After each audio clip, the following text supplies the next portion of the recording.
at the funeral, these accountants who had done the personal tax work for the husband, but not the business work for the husband, um, literally gave her a business card in the funeral recession line in front of her husband and said, give us a call when the time is right. We can help you.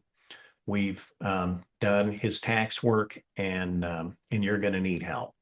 Then they went into the business afterwards and got her to sign powers of attorney and give her the authority or give them the authority to, in essence, run payroll, do all of the quarterly filings, to do the in filings. Well, they were not competent. One of them had been a defrocked CPA, had lost his license. And so when they began getting IRS notices because they weren't doing things properly, they did not provide that to the widow. And instead, they began using company funds to pay for those matters. And then they self-enriched. Well, just during the trial, uh, I then walked through a series of storyboards, if you would. And the storyboard was, when you first met Mrs. X, it was at the funeral of her husband, correct?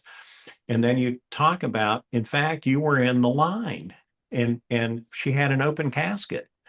So when you spoke with her, her husband was literally in the casket that was open, right? Yes. And then you gave a business card to her, correct? Yes. And when you gave her the business card, you said that you had done the tax work, right? But you had never done the tax work for the company. So you didn't tell her that though, did you? And then it was just kind of a walking through matters.